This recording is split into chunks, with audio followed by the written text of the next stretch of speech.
The first time Lily asked me to be her boyfriend, there were 10 people in the room watching us, and not one of them knew it was a lie. Only she and I did. My name is Sam. I am 26, and I live alone in a small one-bedroom apartment on the edge of Milwaukee, Wisconsin. The place is simple. Old cabinets in the kitchen, a couch that has seen better days, and a window that looks out over the parking lot. It is not fancy, but when I drop my keys on the counter at the end of the day, I know everything in there is mine. That has always been enough for me. I work as an HVAC technician. That means I spend my days fixing air conditioners, heaters, and hot water systems all over the city. Some days I am in big old houses with creaky floors. Other days I am in tiny apartments where the heater is older than me. I drive my work truck from job to job, crawl into tight spaces, get covered in dust, and feel weirdly proud when something broken starts working again because of my hands. I grew up with my mom in a small town a couple hours away. My dad left when I was young. It was just the two of us for most of my life. I call her every week. She always asks if I have met someone nice yet. I always tell her no and change the subject. I have dated a little, but nothing serious. I like my routine, work, a run at the park when the weather is good, some old rock music from Springsteen or Tom Petty in the evenings, maybe a beer with friends on the weekend. Quiet, simple, safe. That was before the night everything shifted. It was my buddy Mark's birthday. I have known Mark since community college. We are not best friends anymore, but we are still close enough for birthdays and group hangs. He threw a party at his place in the suburbs. Nothing wild, just 10 or 12 of us in his living room. String lights across the ceiling, a cake on the coffee table, pizza boxes stacked on the counter, a cooler full of beer in the corner. I came straight from a job where I had spent the afternoon in a stranger's basement fixing a leaky water heater. I still had on my work jeans and a plain t-shirt. Nobody seemed to care. Mark slapped me on the back, handed me a slice of pizza, and pointed me toward the couch. That is when I saw her, Lily. I had seen her before at a few group hangouts. She is friends with Mark's girlfriend. She is 30, a freelance interior designer, and she has that calm kind of beauty that does not need any effort. Long brown hair pulled into a loose ponytail, a soft sweater and jeans that fit just right, a face that looks serious until she smiles. Then her whole expression changes. We had never talked much, just quick, polite things. "Hey, how's work? Can you pass the chips?" She always seemed friendly, but guarded, like she was careful about who she let in. That night she was sitting across the room with a drink in her hand, listening while everyone talked. As the night went on and the drinks kicked in, the questions started. "So, Lily, are you seeing anyone yet?" one of the girls asked with a teasing grin. "Come on, you never bring anyone around," another added. "Any dates lately?" Lily laughed, but her shoulders stiffened. She tried to change the subject. They pushed again. It was that thing people do when they think it is harmless fun, not seeing how it corners you. I watched from my spot on the couch, feeling a little bad for her, but staying out of it. I know what it feels like to have people poke at your private life like it is a game. After a while, the room felt too warm and too loud. I stepped out onto the back porch for some air. The night was cool, that kind of sharp fall air that smells like leaves and distant smoke. I leaned on the railing and scrolled through my phone, pretending I was not hiding. The door opened behind me with a small creak. I turned and saw Lily step out. She looked tired but relieved to be away from the noise. "You okay?" I asked. She came to stand beside me at the railing, holding her cup with both hands. "Yeah," she said with a small sigh. "They just will not stop asking about who I am dating." I kinda panicked and said I was seeing someone in the group. It worked for about 5 minutes. I smirked. Smart move. "So who is the lucky mystery guy?" Quote. She hesitated, then turned her head and looked straight at me. There was nervous energy in her eyes, but also something like hope. "Sam," she said, "can you pretend to be my boyfriend for a while?" I blinked. "Right now?" She nodded. "Just tonight. Just in there. We go back in, act like we are together, and they stop turning my love life into a party game. No drama, no strings." I let out a short laugh and raised an eyebrow. Do we have to kiss too? Her eyes widened and she almost choked on her drink. A blush crept into her cheeks. No, she said quickly, then softened. I mean only if you want to sell it. I am just asking for a little backup. You seem normal, reliable.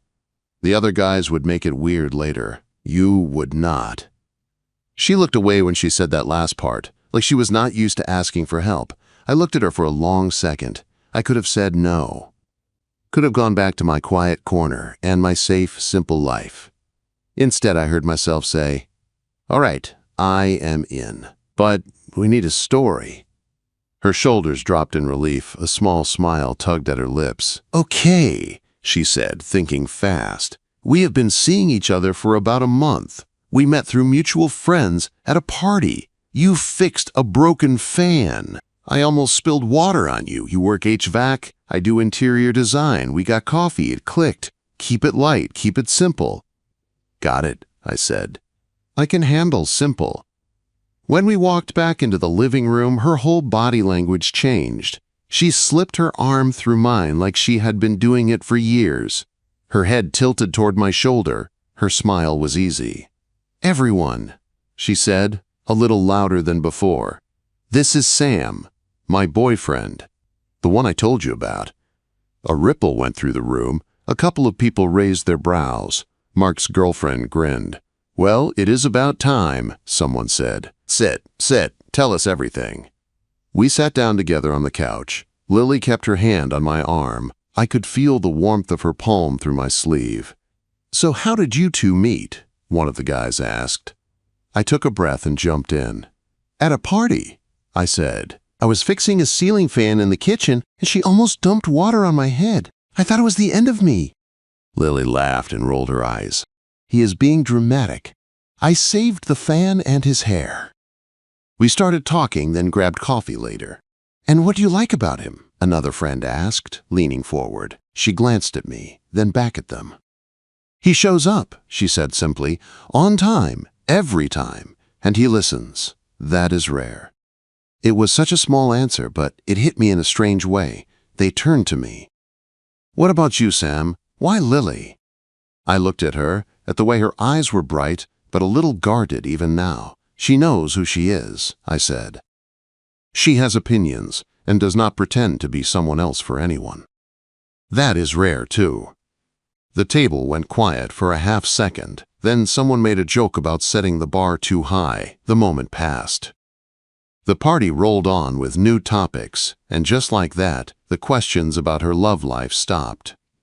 We kept the act going. She leaned into me when she laughed. I refilled her drink when I got my own. Our stories matched without effort. It felt less like lying and more like stepping into something that had been waiting for us. When the night started to die down and people grabbed their coats, Lily slipped her arm from mine.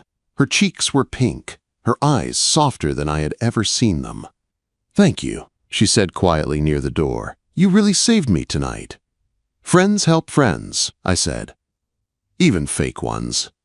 She smiled at that, and for a second it felt like there was more in that look than gratitude. Then she turned to say goodbye to the others. I walked out to my truck under the cool Milwaukee sky, the air smelling like wet pavement and cold. On the drive home, I kept replaying the night, her hand on my arm, her laugh.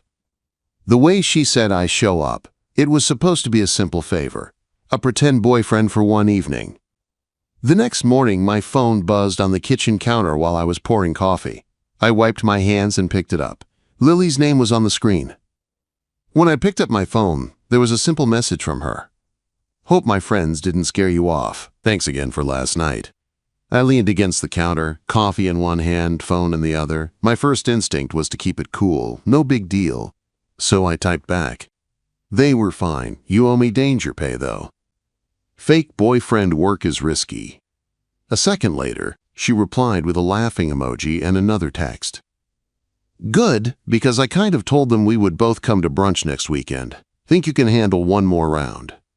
I stared at that for a moment. One night was easy. Brunch felt like another step, but my chest warmed a little at the idea of seeing her again. Not as the quiet woman in the corner, as the guy sitting next to her. Yeah, I wrote back, Tell me when and where. I will bring my best acting skills. Sunday, 11, little cafe on Brady Street, she sent. Thanks, Sam. Really? The week rolled by in a blur of work. I spent my days crawling into attics, checking vents, and replacing old filters. The usual calls. A broken furnace in a small brick house. A cranky water heater in an old duplex. People complained about the cold, about bills, about the team the night before. I nodded and did my job, but in the quiet moments between jobs, my mind kept going back to Lily on that porch, to how her arm felt hooked through mine, to the way she had relaxed once we walked in together, like she could breathe again. Sunday came with clear skies and that sharp fall air that wakes you up the minute you step outside. I pulled on a clean shirt, nicer jeans, and grabbed my truck keys. As I drove toward Brady Street, my stomach did a slow flip. It felt like a real date, even though we had agreed it was just pretend. The cafe was a small corner place with big windows and little tables packed close together. The smell of coffee and baked bread hit me as soon as I opened the door. I spotted the group right away at a long table near the back. Lily saw me first. She lifted her hand and waved, a real smile lighting up her face.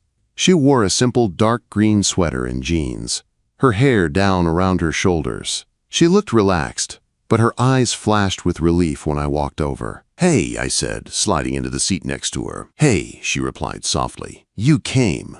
"Of course," I said. "You did promise me food."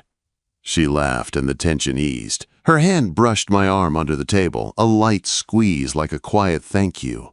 Her friends jumped right in. "So this is the famous Sam," one of the guys said. "We have heard stories."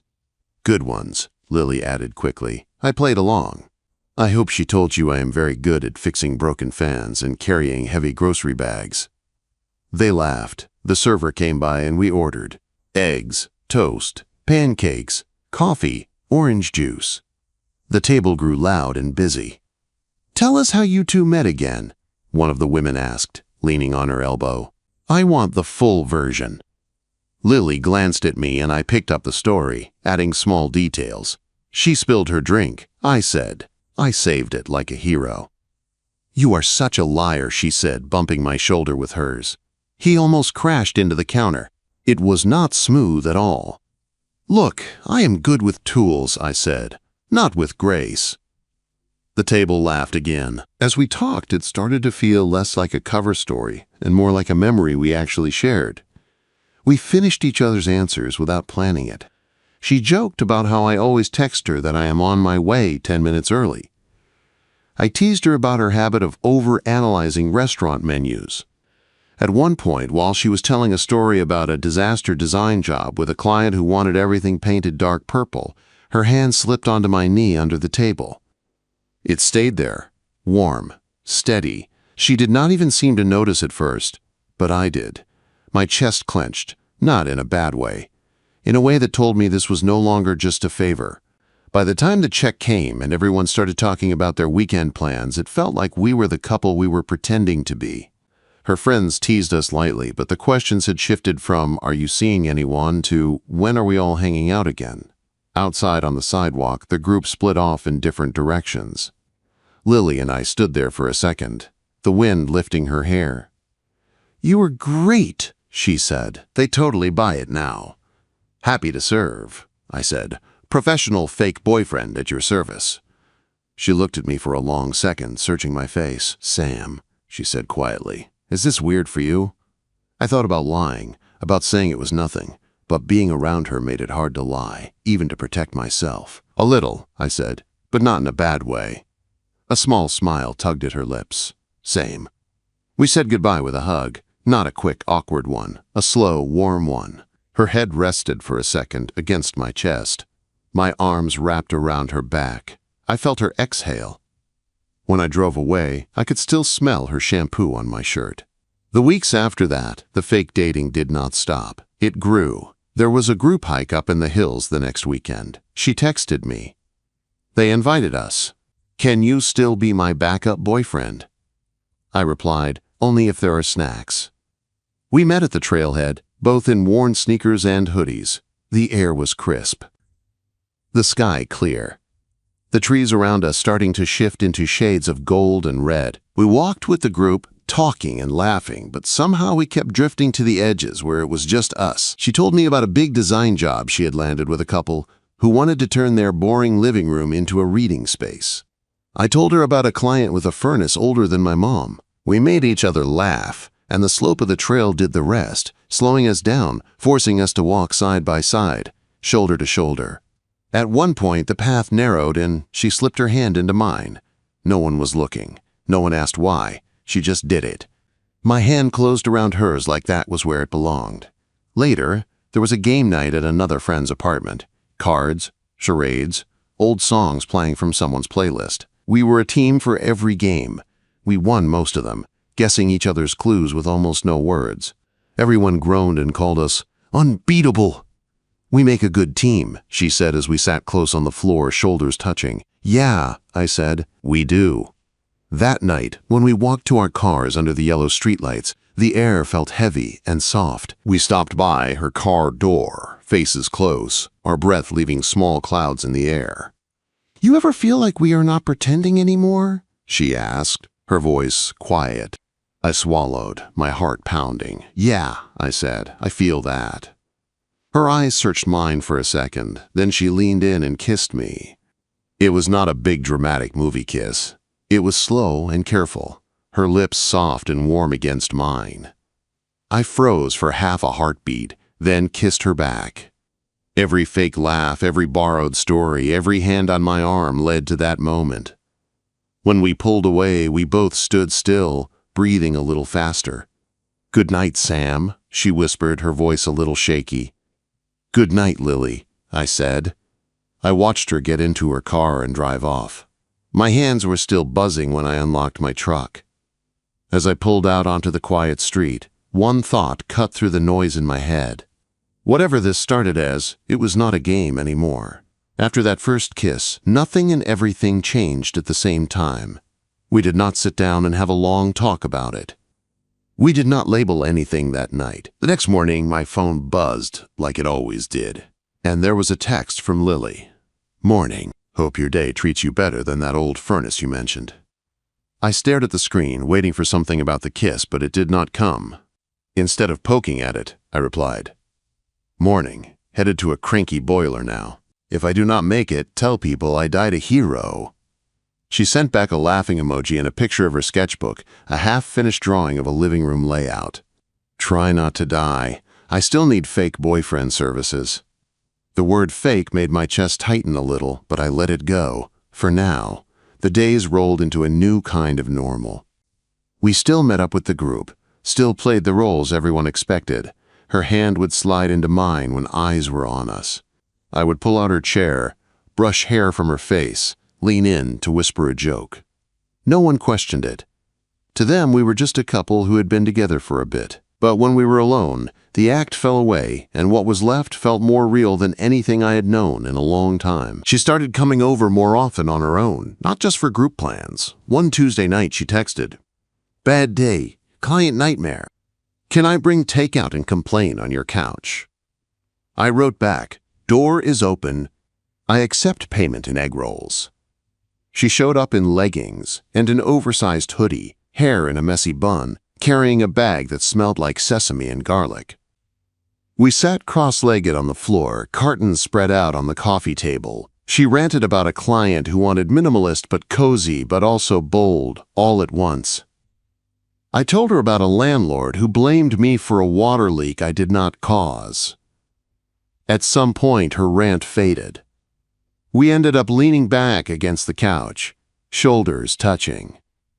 The room was quiet, except for the soft hum of the fridge. "You know," she said softly, "this is my favorite part. Not the pretending. This. Just sitting here." "Yeah," I said. "Mine, too." She turned her head toward me, and I could see all of it in her eyes. The fear, the hope, the pull. I leaned in and kissed her again. This time, slower, deeper. Her fingers slid up to the back of my neck, and the world shrank to the feel of her mouth on mine, and the warmth of her body pressed close. After that night, There was no pretending between us when we were alone. She started leaving a toothbrush in my bathroom, then a pair of slippers by the door. One Sunday morning, she stood in my kitchen wearing one of my old flannel shirts and said, "You know you have no decent coffee mugs, right?" "Hey," I said, "that chipped one has history." She smiled and shook her head. "Then I guess I will just have to fix that." Next week, 2 new mugs showed up in my cabinet. One had a small mountain print, the other had tiny painted houses. We found a rhythm. On early mornings, I would head to work while she still lay in my bed, curled up in the blankets. On some nights when her projects ran late, I would show up at her apartment instead with a pizza box and a 6-pack. We would work side by side at her small dining table, her sketching room layouts while I filled out invoices, our knees brushing under the wood. But as good as it felt, something else started to grow in the back of my mind. Guilt. Mark. He and I were not as close as we used to be, but we had history. Late-night study sessions in college. Road trips with bad playlists and cheap gas station snacks. He had talked about Lena back then like she was his anchor. I had been at their wedding. I had watched it all fall apart from the outside. I knew he and Lily were done. I knew she had her own side of that story. Still, I could not shake the feeling that I was crossing a line by falling for his ex. Lily saw it before I even said anything. One night she caught me staring out at the parking lot, quiet, my hand wrapped around a beer I was not drinking. "Where did you go just now?" she asked, sitting beside me on the couch. I shrugged. "Just thinking." "About?" "Mark," I admitted. "About you and him." "About me and him." She pulled her legs up under her and faced me fully. "You two do not really talk anymore, right?" she asked. "Not much," I said. "Birthdays. Random memes once in a while. But he was important to me once. I keep thinking about his face if he found out." She looked down at her hands. "You know how it was with us. We tried for a long time. In the end, it was just 2 people who could not meet in the middle anymore. He wanted someone who fit his path. I wanted someone who saw me. We broke each other more than we built each other. I am not proud of how messy it got, but it is over." Her voice softened. "Do you regret this with me, Sam?" The question hit me hard. I shook my head. "No, I do not regret any of this. That is the problem. I want you. I just do not want to feel like I am betraying someone who used to matter." She nodded slowly. "Then maybe the only way through is to stop hiding. Tell him." The idea made my stomach twist, but deep down I knew she was right. If I kept pretending this was just a small thing, it would start to poison what we had. A few days later, I sent Mark a text. "Hey man, coffee this weekend? Need to talk about something important." He replied faster than I thought he would. "Sure." Usual place? Quote, "Saturday afternoon, we met at the same bar we had wasted so many nights in during our early 20s. It smelled like stale beer and hot wings. Same cracked pool table. Same neon signs." He looked older, more tired around the eyes, but still the same broad frame and quick smirk. "Long time," he said, clapping my shoulder as we sat. "Yeah," I said. "Too long." We talked about small stuff first. Work, the team, old classmates. My heart pounded harder with every minute. Finally, I set my beer down and looked him in the eye. "I am just going to say it," I said. "I have been seeing Lily." His smile disappeared that second. His jaw tightened. "Lily," he repeated, like he wanted to be sure he heard right. "My ex-wife, Lily." I nodded. We ran into each other by accident. A blind date thing. We did not plan it. It just happened. He let out a dry laugh with no humor in it. "And you thought it was a good idea," he said. "You thought going after my ex was fair game." "It was not like that," I said. "It started as a favor. She needed someone to pretend to be her boyfriend, and then it just grew." We clicked. "I did not come here to rub it in. I came because I respect you enough to tell you to your face." He leaned forward, eyes hard. "You respect me," he said. "That is funny. You had years, man. Any girl in the world, and you picked the one I used to wake up next to. You know what it was like when we fell apart? You saw me at my worst. You saw me drunk and angry and broken, and now you want me to smile and wish you luck?" His voice rose. A couple of people at nearby tables glanced our way. "I am not asking you to be happy about it," I said quietly. "I am just telling you the truth. I care about her. She cares about me." He stared at me for a long time. The noise of the bar faded around us. "You are not the guy the first thought you were," he said finally. "If you were, you would have stayed away." He stood, threw some cash on the table, and walked out without looking back. I sat there with my hands wrapped around my beer and a knot in my throat. I had known it could go like that. It still hurt. On the drive home, my phone buzzed. Lily. "Well?" "Not good," I typed. "Can I come over?" "Always," she replied. When she opened her apartment door, I did not even get a word out before she wrapped her arms around me. I held her close, breathing in the soft scent of her shampoo, feeling the steady beat of her heart against my chest. "What did he say?" she asked quietly. "That I am not the guy he thought I was," I said. "That if I respected him, I would have stayed away from you." She flinched like the words hit her too. Her eyes filled but did not spill over. "You can walk away," she said. "Right now, I would understand. I do not want to be the reason you lose someone from your past." I pulled back just enough to see her face. "I am not walking away," I said. "He is my past, Lily. You are my present. And if I am lucky, you are my future. I am done living safe so no one gets upset." For a long moment we just looked at each other, breathing the same air. There was pain in the room. But there was also something stronger. She took my hand and led me inside. "Then we move forward," she said, "even if it hurts." I did not know what that future would look like. I did not know if Mark would ever speak to me again. All I knew was that I had chosen her. And that choice was about to be tested in ways neither of us saw coming. After that talk with Mark, it felt like someone had slammed a door on a part of my past. It hurt, but when I walked into Lily's place that night and she wrapped her arms around me, I knew which door I wanted open. We sat on her couch, the room dim and quiet, Clara music humming from her small speaker. She listened to every word I said, every ugly detail of what Mark had thrown at me, then just held my hand and said one thing. "We move forward. Together." That was the moment I knew I was all in. The next months slid into a calm that did not feel boring. It felt steady. Lily was at my place almost every night. One evening she showed up with a small duffel bag and this crooked little smile. "I brought a few things," she said. "Toothbrush, a couple of shirts, some books. I hope that is okay." I laughed and opened my closet. I cleared a drawer, shifted some hangers, and handed her a stack of empty space. "Good thing I like you," I said. She stepped close, kissed me slow, and whispered that she liked me too. A lot. Soon my apartment did not look like mine alone. Her sketchbooks piled up on the coffee table. Little plants appeared on the windowsill. A sweater of hers hung on the back of a chair. Mornings became our routine. I would get up first, start the coffee, and she would wander in wearing one of my old flannel shirts, hair messy, eyes half closed. She would sit on the counter while I scrambled eggs or toasted bread and talk about a new project or a book she was reading.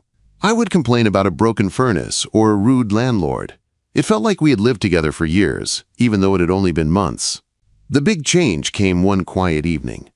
I was on the couch flipping channels when she came out of the bathroom holding a small white stick in her hand. Her face was pale and her voice shook a little. "Sam, I think I am pregnant." My heart stopped and then started again twice as fast. I took the test from her and saw the 2 lines. For a moment, the room spun. Then I pulled her into my arms. "Are you okay?" I asked. She nodded, pressing her face to my chest, scared, but also kind of happy. "How do you feel?" "Terrified," I said, and then I laughed. "And really happy." From that point on, our lives shifted around the tiny person we had not even met yet. Doctor visits, vitamins, eating better, reading baby books. She would lay on the couch and guide my hand over her stomach when the baby kicked. "Feel that," she would say, eyes shining. "That is our kid saying hello." At night we lay in bed and whispered about names. One evening she rolled onto her side and said, "I like Clara. Simple and bright." I smiled. "Clara Sanders. I like that." When our daughter finally arrived, the world narrowed to one hospital room and one tiny newborn cry. The labor was long and brutal. I held Lily's hand for hours, wiped sweat from her forehead, and whispered that she was strong when she said she could not push anymore. Then suddenly there she was, this small, wrinkled bundle with a powerful set of lungs. The nurse placed her in Lily's arms, and I swear the whole world went quiet. Lily smiled through tears, whispering hello to our daughter while I stood there, hand over both of them, feeling my heart break open in the best way. The first weeks at home were hard, nights blurred into days. We took turns rocking Clara, pacing the small apartment while she screamed for reasons we did not always understand. Lily was gentle and patient, but I saw the tired lines under her eyes. She brushed it off as new mom life. I believed her until the exhaustion turned into something heavier. She got a strange pain in her chest and brushed that off too. I pushed her to see a doctor, just to be safe. The call from the clinic came on a gray afternoon. I was home with Clara when Lily walked in, her face too calm. "We need to talk," she said. My chest went cold. We sat at the table. She took my hand, then let it go and stared at the wood grain. "They found a lump. They think it is breast cancer." My ears rang. For a second, I could not even hear the rest. Words like stage and treatment and chemo floated around us like smoke. All I knew was that she looked small and scared in front of me, and I needed to be solid. That night she cried harder than I had ever seen. "What if Clara does not remember me?" she whispered, fingers clawed into my shirt. "What if I do not make it?" I held her as close as I could. "We fight," I said, "every day, with every bit of strength we have. You are not alone in this." When her hair started to fall out weeks later, she stood in the bathroom with a handful of it, tears streaming down her face. I went and grabbed my clippers. "Sit," I said gently. "We are doing this together." I shaved her head while she watched in the mirror. When it was done, I kissed the top of her scalp and told her she had never looked more fierce. Chemo was ugly. She was sick and weak, sometimes angry, sometimes quiet. There were days she snapped at me over nothing and then apologized 1 minute later. I never once thought about leaving. I cooked simple food she could keep down, held her over the toilet when she got sick, carried Clara when her arms shook too much. Mom came to stay and take some of the load. Friends dropped off meals. But most nights it was just us three, curled up on the couch, cartoons playing for background noise while I held my two girls close. Then came scan day. We sat in the cold waiting room, my fingers laced with hers, Clara at home with my mom. The doctor walked in with a folder and a careful smile. "The chemo worked. No sign of the tumor. You are in remission." I closed my eyes and let out a breath I felt like I had been holding for months. Lily covered her face with her hands and sobbed, this time from relief. I pulled her into my chest and held on as hard as I could. Life after that was a slow climb back to normal. Her strength came back little by little. She started designing again, first from home, then part-time. I went back to full shifts, but never forgot what mattered. We took Clara to the park, pushed her in the swing, watched her chase pigeons with that wild baby laugh. Every checkup was scary, but each clear result gave us a little more space to breathe. One Saturday morning, Clara asleep in her crib, sunlight pouring into the kitchen, I watched Lily make pancakes at the stove. Her hair had started to grow in soft and short, curling around her ears. She turned and caught me staring. "What?" she asked with a small smile. I shook my head. "Nothing. Just thinking about that party where you asked me to fake being your boyfriend." She laughed and stepped closer, sliding her arms around my waist. "Best deal I ever made," she said. A few months later, we stood in a small park by the river with my mom, a handful of friends, and Clara holding a little bunch of flowers. We said simple vows under a tree, just promises to keep showing up and not run when things got hard. The officiant pronounced us husband and wife. I kissed Lily, slow and sure, while our daughter clapped her tiny hands. That night on our worn couch, Clara finally asleep, Lily curled up against me and rested her head on my shoulder. She looked up with that same quiet spark from the porch long ago. "Remember when I asked you to pretend to be my boyfriend for a while?" she said. I smiled and kissed her forehead. Yeah. And I asked if we had to kiss too. She nodded, fingers tracing circles on my chest. I am glad you said yes. So am I said, because nothing about this is pretend anymore.